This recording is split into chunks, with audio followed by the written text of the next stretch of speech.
Ձեռք բերեք իտալական նրբագեղ ու բարձրակարգ սալիկների նշված տեսականին, վճարելով բացառիկ 4400 դրամ 1 քառակուսի մետրի համար։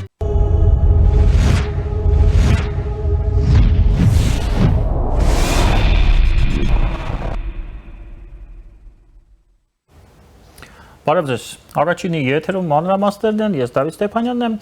այսօրվա մեր առաջին զրույցը, մեր հարցազրույցը մենք նվիրելու ենք ռազմաարդյունաբերությանը, մի շատ կարևոր ճյուղի, տեղական ռազմաարդյունաբերությանը, պաշտպանության կարևոր ոլորտներից, համակարգի ոլորտներից մեկը, եւ այս զրույցը մենք վարելու ենք մասնագետի հետ, Avenue Consulting Group ընկերության բաժնետեր, ԲՏԱ նախկին նախարար Հայկ Չոբանյանի։ Բարև ձեզ, Հայկ Չոբանյան։ Այսպիսի մի տրենդ եմ ես նկատում, լինելով ոլորտից բավականին հեռու մարդ, տարբեր երկրներում, այդ թվում նաև Եվրոպայում, ինչը հատկանշական է, պաշտպանական կտրուկ ծախսերի աճի հետ մեկտեղ ձևավորվում է նոր, ոչ թե ձևավորվում է տվյալ դեպքում, այլ ամրապնդվում է եւ հզորանում է մի ոլորտ, որը տեղական ռազմաարդյունաբերությունն է, օրինակ նույն Գերմանիայում, եթե օրինակը բերենք, կարծես թե առաջնահերթը այսօր դառնում է ռազմաարդյունաբերությունը եւ նույնիսկ մեքենաները, մեքենաշինությունը, խոսքը գնում է սովորական մեքենաների մասին, կամաց զիջում է իր դիրքերը, գերմանական մեքենաշինությունը զիջում է իր դիրքերը, օրինակ չինական արտադրության մեքենաներին, բայց ռազմաարդյունաբերությունը սկսում է զարգանալ եւ տպավորություն է ստեղծվում, որ տարբեր երկրներում ռազմաարդյունաբերությունը դառնում է տնտեսության լոկոմոտիվ։ Ես չգիտեմ որքանով է սա դրական, միգուցե ավելի բացասական է, բայց այնուամենայնիվ այդ տենդենսը նշմարվում է։ Առաջի հարցը այսպեսին է, պարոն Չոբանյան, Հայաստանում ինչպիսի տենդենսներ են նկատվում եւ արդյոք այդ տենդենսները համահունչ են համաշխարհային տենդենսներին։ Նախ շնորհակալություն հրավերի համար եւ այս կարևորագույն թեմայի շուրջ քննարկման հնարավորություն տալու համար։ Այո, ճիշտ եք, եթե սրանից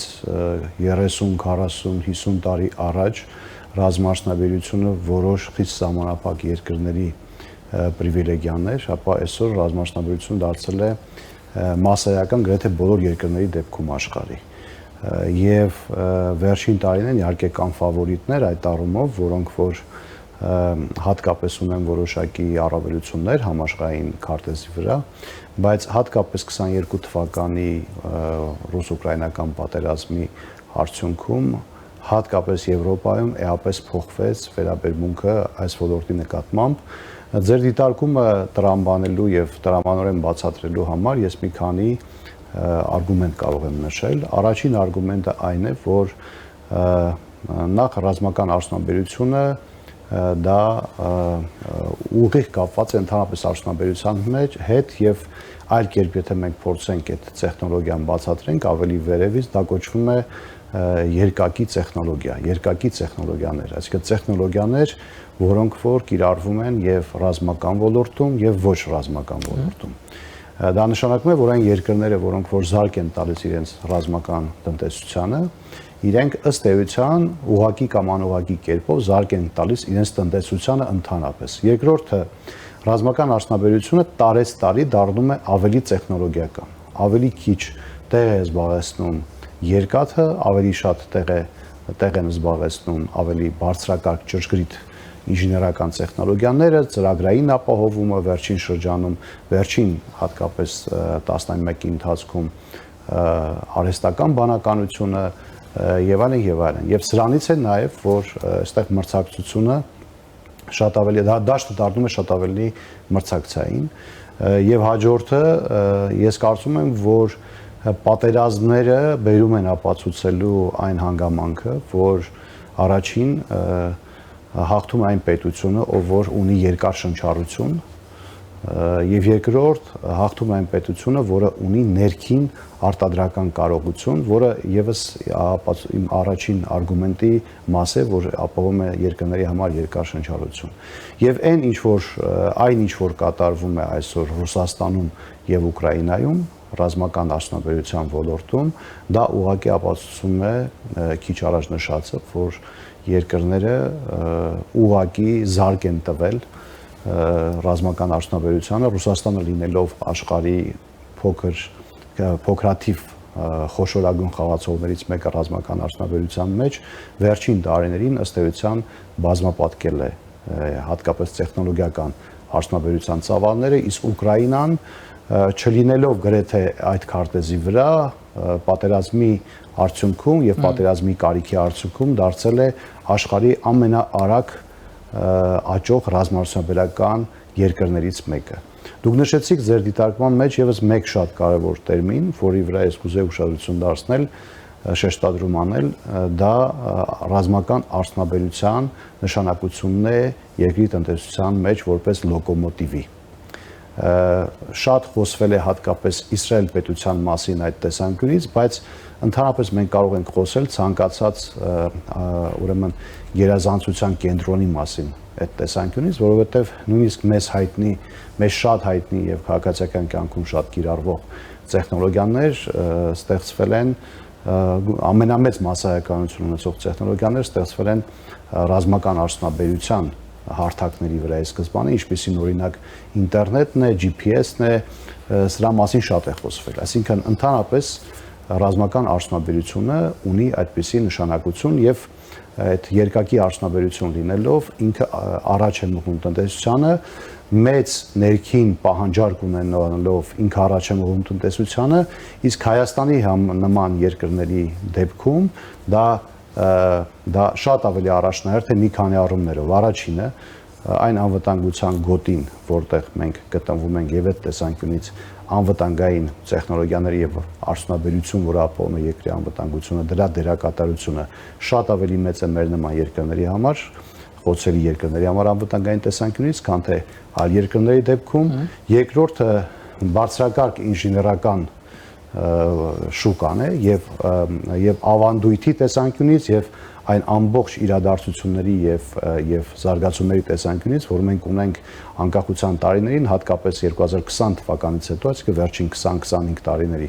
ընթացքում էապես ունենք աճ տեխնոլոգիական ոլորտում, վերջին 10-15 տարիների ընթացքում ունենք էական աճ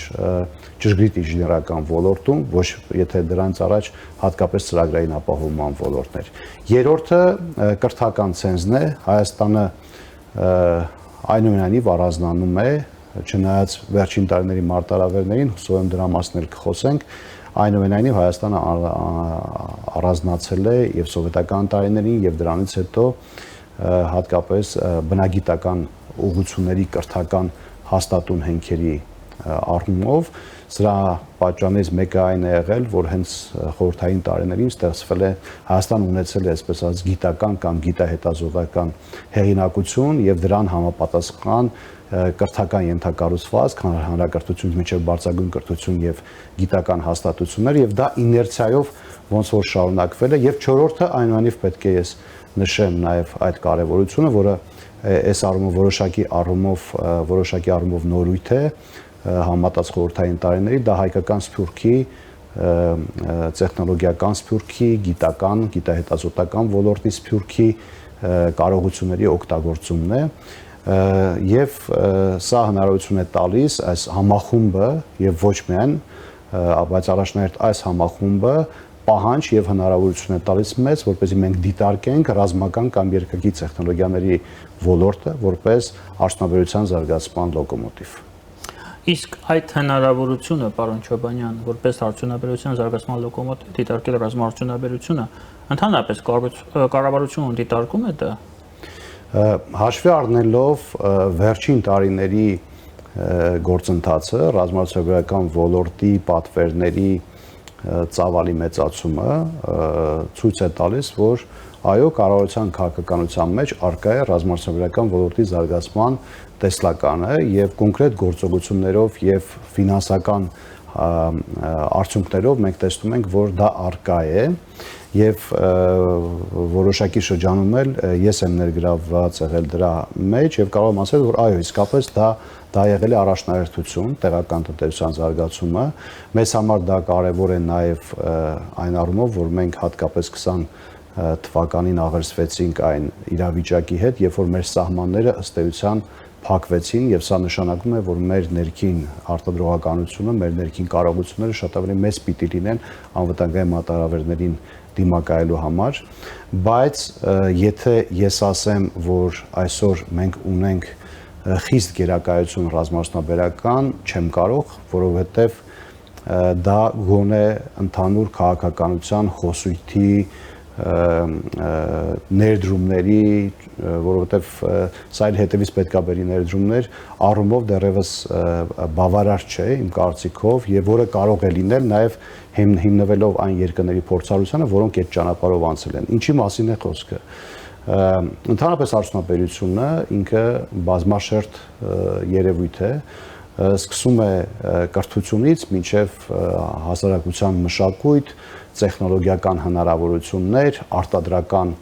ուրեմն միջավայրեր, կարողություններ, բիզնես միջավայր, ներդրումային եւ այլն, այսինքն պատկերացրեք այս ամբողջությունը, այս ամբողջության մեջ պետք է լինեն որոշակի քայլեր, որոնք որ կապահովեն այդ առաջնորդությունը։ Սկսենք կրթության ոլորտից, որը հիմնարար նշանակություն ունի տեխնոլոգիաների եւ հատկապես տեխնոլոգիական արդյունաբերության զարգացման համար, առաջին հերթին խոսքը վերաբերում է STEM կամ եթե հաշվի առնենք արհեստական բանականության ժամանակակից զարգացումներին եւ այդտեղ ստեղծարար կոմպոնենտի կարեւորությանը, մրցունակությանը, STEAM, որը իր մեջ ներառում է նաև այդ ստեղծագործական կոմպոնենտը, դրա զարգացումը եւ այս առումով մենք ունենք բավականին հաջողված օրինակներ, նույնիսկ կարող եմ ասել գերազանցության կենտրոններ, դա հատկապես հանրակրթական տարիքի երեխաների տարբեր կրթական պլատֆորմներն են, Արմատ ինժեներական լաբորատորիաներից, մինչև Թումո կենտրոն, մինչև ուրեմն Fab Lab, որը դեռևս այբ դպրոցից հիմնադրումից արկա էր, որը որ վերաբերում է հենց այն կոմպետենցիաներին, որոնց առավելությունները հատկապես գերակային դառնում ներկա ժամանակներում։ Հիմա մանրամասներ երբ որ ասենք, դա լրացուցիչ կապացուցվի։ Երկրորդ կոմպոնենտը, որը ամենաբացակայողն է իմ կարծիքով, դա մասնագիտական կրթության կոմպոնենտն է եւ հատկապես միջին մասնագիտական կրթության կոմպոնենտն է եւ ներկա բարեփոխվող աշխարհում կամ վերափոխվող աշխարհում ընդհանրապես պետքա կարծում եմ մենք ոչ թե կրկնօրինակենք ուրեմն ուսումնարանների եւ քոլեջների աշխարհում ընդունված պրակտիկաները, այլ պետք է փորձեն գնալ նոր պրակտիկաների, որը հատկապես վերաբերում է կրթություն եւ պրակտիկա ուղիղ համադրությանը։ Սկսած նրանից, որ գործարաններին կամ արտադրական կենտրոններին կից պետք է լինեն կրթական հնարավորություններ, վերջացած նրանով, որ կրթական կենտրոնները պետք է ունենան արտադրական, միկրոարտադրական հնարավորություններ եւ այս միկրոարտադրությունը եւս իմ կարծիքով ժամանակակից արդյունաբերական փոփոխությունների եւ Հայաստանի հնարավորությունների կարևորագույն հանգրվան է, ելնելով նրանից, որ երկիրը փոքր է մեկ, ելնելով նրանից, որ մենք կորցրել ենք մեր արտադրական կարողությունների մեծամասնությունը, ելնելով նրանից, որ հոսքագծային արտադրություններ դնելը ենթադրում է, որ դու պետք է նաև մրցունակ լինես մասսայական արտադրության շուկայում, որտեղ շատ դժվար է մրցակցել նույն Չինաստանի մյուս երկրների հետ, նշանակում է մենք պետք է ստեղծենք ավելի փոքր քանակությամբ, ավելի բարձրաժեք ուրեմն ապրանքներ եւ պետք է մեր արդյունաբերությունը ուղղված լինի դրան, միկրոարդյունաբերությունը նաև հնարավորություն է տալիս արդյունաբերությունը աշխարհագրորեն տարածել եւ սա շատ կարեւոր դիտարկում է հատկապես պաշտպանական արդյունաբերության կամ ռազմական արդյունաբերության տեսանկյունից, որովհետեւ դու դիվերսիֆիկացնում ես նաև դրա խոցելիությունը, վտանգները եւ դու դա տարածում ես ամբողջ Հայաստանի տարածքով, ներդնելով նաև այն մարզերում, որոնք ուղղակի հատկապես ուղղակի սպառողներ են անվտանգության, ասենք Սյունիքի մարզ, Տավուշի մարզ, երրորդ բաղադրիչը իհարկե գիտահետազոտական կամ բարձրագույն կրթության բաղադրիչն է, որտեղ որ եւս վերափոխումներ են պետք։ Այսինքն մեր մասնագիտությունները, որոնք առկա են բուհերում, պետք է համապատասխանեն այն կարիքներին, որոնք դրվում են որպես ռազմավարական ուղղություններ ռազմական արդյունաբերության տեսանկյունից, այսինքն էլեկտրոնիկայի, ծրագրային ապահովման մասնավորապես արհեստական բանականության, մեխանիկա, մեխատրոնիկա, ժամանակակից CNC մեքենաների օգտագործում, 3D տպիչների օգտագործում, անհատական հենց, չգիտեմ, բարձրաժեք արտադրանք ունենալու համար, եւ այս օրինակները աշխարհում արդեն կան։ Եվ աշխարհում արդեն կան խոշոր հնչեղ success story-ներ, օրինակ Խորվաթիայի մեքենաշինության ոլորտում այդ Ռիմայս մեքենաների արտադրությունը, որ տարեկան ընդամենը տասնյակ կամ հարյուրյակ մեքենաներ է արտադրում, բայց հազարավոր մասնագետներ են ներգրավել եւ մեքենայի արժեքը սկսում է $1 միլիոն, այսինքն ուզում եմ ասեմ, որ սա ինչի մասին մենք խոսում ենք, չնայած ինքը որոշակի առումով կապված է հատկապես արհեստական բանականության եւ 5-րդ սերնդի արդյունաբերության հնարավորությունների հետ, որի մասին մենք խոսում ենք, բայց նմանատիպ օրինակներ եղել են նաեւ ավելի նախորդ շրջանում։ Տվյալ դեպքում խորհրդական օրինակը գալիս է 2009 թվականից եւ սրա կոնտեքստում նաեւ պետքա ստեղծվեն համապատասխան արդյունաբերական գոտիներ, որտեղ որ այսպես մասսայական ուղակի մեր բնակչության այն զանգվածը, որ այդ հնարավորությունները ունի, ձեռներեցության, մասնագիտական, ինժեներական եւ այլն, այդ կենտրոններում կզբաղվեն մասսայական տարբեր պատվերների իրացմամբ եւ այդ պատվերները լինելով ռազմաարդյունաբերական կունենան նաեւ երկակի նշանակություն եւ կօգտագործվեն նաեւ այլ ոլորտներում, որը նաեւ հնարավորություն է արտահանման ծավալների լուծացման։ Պարոն Չոբանյան, երկու օրինակ բերեմ պրակտիկ հարթությունում, մեկը Ադրբեջանից, մեկը Հայաստանից եւ փորձենք շարունակել մեր զրույցը։ Ինչպես հայտնի է, Ադրբեջանը Պակիստանից գնում է 40 GF-17 կործանիչներ, ընդհանուր առմամբ $4.6 միլիարդ արժողությամբ, գործարքի արժեքը։ Ես, եթե չեմ սխալվում, վերջին 1.5 տարվա ընթացքում մի քանի անգամ լսել եմ, որ Հայաստանում պետք է կառուցվի հնդկական գործարան, հնդիկների հետ համագործակցություն, որը արկեր է պատրաստելու տեղում։ Մինչև այսօր սա էլ տեղից չի շարժվում, որքանով ինձ հայտնի է, ես կարող եմ սխալվել։ Եվ դա այն դեպքում, երբ որ դուք շատ ճիշտ նշեցիք, որ այս պահին կա երկարակեցության, պաշտպանության երկարակեցության խնդիր բոլորի մոտ, առնվազն մեզ մոտ սա ավելի վառ է արտահայտված, հաշվի առնելով, որ երկու կողմից առնվազն մենք շրջապատված ենք ոչ բարեկամ պետություններով, եւ մենք չունենք տեղում արկերի արտադրություն։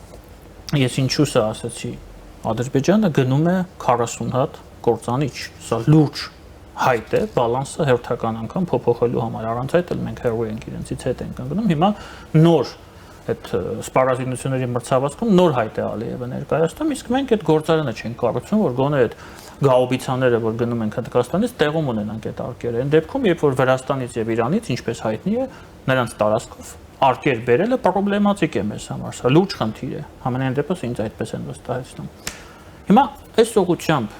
ձեր կարծիքով պրակտիկ հարթությունում ինչ պիտի անենք, որ գոնե, չես հասկանում եմ, որ մենք 40 հատ կործանիչ չենք կարող գնել 4.6 միլիարդ, բայց գոնե այդ արկերը ունենան կամ չգիտեմ, տեղում ինչ որ արտադրություն ունենք, որ վաղը աստված ոչ արածցե, եթե պատերազմ լինի, գոնե մենք արկեր ունենանք, որ այդ գաուբիցաները աշխատեն, այլ ոչ թե կարակեն մի օր կարակեն եւ վերջ։ Ես հիմա թվերի մասին չեմ խոսի, բայց ուղղակիորեն կարող եմ ասել, որ Հայաստանում արդեն կան ընկերություններ, որոնք զբաղվում են հենց արկերի արտադրությամբ։ Այսինքն մենք ունենք արդեն այդպիսի կարողություններ, արդեն արտադրում են։ Մենք ունենք այդպիսի կարողություններ, որոնք որ երկար ժամանակ չենք ունեցել, այսինքն երկար տարիներ Հայաստանը ամբողջ իր արսենալը ներմուծում էր դրսից եւ ճիշտ է, որ մենք ունեինք սահմանային խնդիր եւ երկար տարիներ այդ ներմուծումները հիմնականում իրականացում էր օդային տրանսպորտով։ Ես գիտեմ, որ դա շատ մեծ խնդիր է։ Ինչքանով է մեր կարիքները այսօր բավարարվում մեր ներքին արտադրողների միջոցով, եկեք գնահատական չտանք, բայց ես սկսեցի դրական նոտայից, որ մենք ունենք ձեռնարկություններ, որոնք այս նիշայում կան, արտադրում են եւ ի պատիվ այդ ձեռնարկությունների պետք է ասեմ, որ դա կատարվել է հատկապես հենց այդ ձեռնարկությունների ներդրումների, պայքարի եւ այլն շնորհիվ։ 155 թե 152։ Հա, դա արդեն չեն կարող ասել եւ սկզբունքային հարց։ Դա արդեն չեն կարող ասել, բայց ես կարծում եմ, որ կարեւոր է, որ Հայաստանի Հանրապետությունը վերջապես ունի այդպիսի կարողություններ։ Հիմա խնդիրը այդ կարողությունների զարգացման մեջ է։ Ես մի այսպես էպիզոդիկ օրինակ կարող եմ բերել, որ հոդվածներից մեկում կարդացի, որ Իրան-Իրաքյան պատերազմից հետո, այսպեսի մի հատ շատ հետաքրքիր ինֆորմացիա էր, որ Իրան-Իրաքյան պատերազմից հետո, որը դաժան պատերազմ էր երկարատև եւ պատկերացնում եք, թե ինչ ծավալի արկեր եւ փամփուշտներ էին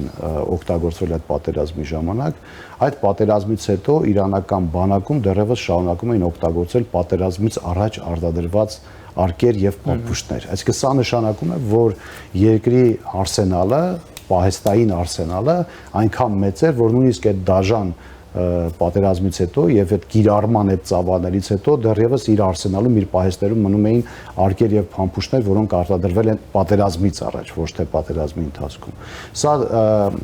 խոսում է նրա մասին, որ Հայաստան նման երկիրը իսկապես պետքա շատ մեծ արսենալ ունենա իր պահեստներում ապագա հնարավոր պատերազմի դեպքում այդ երկարակեցությունը ապահովելու եւ նաեւ ասեմ ձեզ, որ ես կարծում եմ, որ տեսակետը, որ երկրի ռազմական կարողությունը եւ ռազմական պատրաստվածության աստիճանը նաեւ խաղաղության գրավական է, սա ճիշտ տեսակետ է եւ իմ կարծիքով մենք այսօր ներդրումներ ենք կատարում երկրի ռազմական կարողությունների զարգացման մեջ ոչ միայն հնարավոր պատերազմը հաղթելու, այլև այդ պատերազմը կանխարգելելու առումով գոնե պաշտպանական տեսանկյունից, այսինքն որ քո թշնամին պետք է իմանա, որ քո կարողությունները այնպիսին են, որ եթե ինքը ոտնձգություն կատարի քո վրա, կարող է ճակատագրական լինել իր համար։ Եվ գտնում եմ, որ այն ջանքերը, որոնք որ թափվում են, դա տեղին է, բայց ոչ բավարար, որը, ինչպես դուք նշեցիք, կախված է նաև մեր երկրի հնարավորությունների հետ, բայց նաև այսօրվա տեխնոլոգիական հնարավորությունները հնարավորություն են տալիս գերազանցություն ապահովել այնպիսի դոմեյններում, որտեղ պարտադիր չի, որ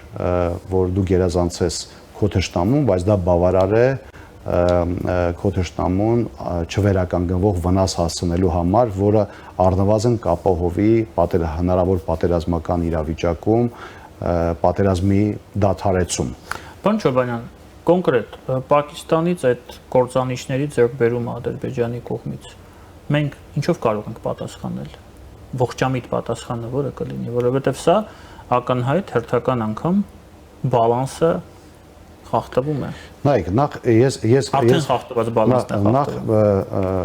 Այդ բալանսը պահելու խնդիրը միշտ հակասական է մի քանի առումներով։ Առաջինը, որովհետև դու երբեք չես կարող ամբողջությամբ իմանալ հակառակորդիդ արսենալի վերաբերյալ։ Հա, մենք կարողանում ենք տեղեկանալ միայն հրապարակային կամ ոչ հրապարակային աղբյուրներից մեզ հասած ինֆորմացիայի հիման վրա, բայց միշտ կա որոշակի տեղեկատվություն, որին մենք տեղյակ չենք եւ նույնը գտնվում է հակառակ կողմում։ Երկրորդը միշտ կարող է քո հակառակորդը ավելի շատ հնարավորություն ունենալ այդ խնդիրները իր արսենալը մեծացնելու, քան թե դու, հատկապես եթե խոսում ենք Հայաստանի, Ադրբեջանի, Թուրքիայի մասին, պարզավոր բալանսը այնպիսին է, միշտ իրենք կարող են ավելի շատ հնարավորություն ունենալ դա ձեռք բերելու համար։ Խնդիրը գերազանցության եւ առաջնորդության մեջ է։ Այսինքն ոչ թե ով ավելի շատ ոչ միայն ով ավելի շատ արկ կգնի կամ ով ավելի շատ հրանոթներ կգնի կամ ով ավելի շատ տանկեր կգնի, այլ խնդիրը ռազմավարության մեջ է, խնդիրը քո ռազմական ուժերի տեխնոլոգիական հագեցածության մեջ է, խնդիրը քո զինված ուժերի մարդկային ներուժի պատրաստվածության մեջ է եւ խնդիրը քո ռեզերվային ուժերի, ակտիվ ռեզերվի, մոբի օպերատիվության, պատրաստվածության եւ հնարավոր ռազմական գործողությունների դեպքում արագ ներգրավման եւ պրոֆեսիոնալ վարքագծի մեջ է։ Եվ ես կարծում եմ, որ այս տեսանկյունից չափազանց կարևոր է հատկապես շեշտադրումը դնել տեխնոլոգիական առաջնորդության մեջ, այսինքն եթե մենք ասենք ինչպիսին է Հայաստանի զինված ուժերի ինչով է Հայաստանի զինված ուժերը տարբերվում օրինակ Ադրբեջանի զինված ուժերից, օր առաջ մենք պետք է հասնենք այն մակարդակին, որ դրա պատասխանը լինի, որ մեր զինված ուժերը առանձնանում է տարածաշրջանում իր հատկապես տեխնոլոգիական հագեցածության եւ իր ինտելեկտուալ զորախմբի, նորից եմ կրկնում, ներառյալ զինված ուժերի ուրեմն մշտական ծառայողների եւ ռեզերվային ուժերի ներգրավման հնարավորությունը եւ այդ ռեզերվային ուժերի նաեւ ինտելեկտուալ մասնակցության շնորհիվ եւ սա կրկին բերում եւ խոսում է ռազմական արդյունաբերության կարողությունների զարգացման եւ այդտեղ առավելագույն հատկապես տեխնոլոգիական հանրույթի առավելագույն մասնակցության մասին, որը որ դեռևս հեռու է բավարար լինելուց, բայց ես հավատում եմ դրան եւ գտնում եմ, որ Հայաստանը իսկապես հնարավոր է ոչ մոտ ապագայում, ընդհանրապես ես կարծում եմ, որ մենք շատ մոտ ապագայում մեծ խնդիրներ չենք կարող լուծել, բայց հեռավար ապագայում ռազմավարական խնդիրներ դնելով, հեռավար խնդիրներ դնելով եւ այդ խնդիրները իրար հետևից լուծելով, ընդ որում համակողմանի եւ համապարփակ լուծելով, ի նկատի ունեմ կրթության մեջ, ինչպես լսեցինք, արդյունաբերության մեջ, տնտեսության մեջ, հասարակության մտածողության մեջ, մշակույթի մեջ, այդ ամեն ինչը փոխելով մենք կարող ենք իսկապես ինչ որ մի կետում արձանագրել, որ մենք ունենք տեխնոլոգիական բանակ եւ դա է մեր կամ զինված ուժեր, տեխնոլոգիական զինված ուժեր, դե միայն բանակը չի զինված ուժերը, մենք ունենք հասարակություն, որը որ առնվազն անուղղակի մասնակցություն երկրի անվտանգությանը եւ ռեզերվային համակարգը աշխատում է բարձր արդյունավետությամբ եւ մենք ունենք ռազմական արդյունաբերություն, որի զարգացումը կատարվում է ակսելերացիոն սկզբունքով, այսինքն ամեն տարի մի քանի անգամ ավելի արագ աճ ունենք, քան թե նախորդ տարի, մանավանդ որ այդ հնարավորությունը կա նաեւ այն տեսանկյունից, որ մեր երկիրը իր անվտանգային համակարգի ապահովման համար դրա կարիքը ունի եւ պետությունը կարող է դառնալ խոշոր պատվիրատու։ Պարոն Չոբանյան, թույլ տվեք այս դերական նոտայով ավարտենք մեր այսօրվա զրույցը։ Շնորհակալություն։ Մեր հյուրն էր Avenue Consulting Group ընկերության բաժնետեր, բարձրատեխնոլոգիաների նախկին նախարար Հայկ Չոբանյանը։ Քիչ անց մենք կվերադառնանք եւ կշարունակենք մեր աշխատանքը առաջինի եթերում։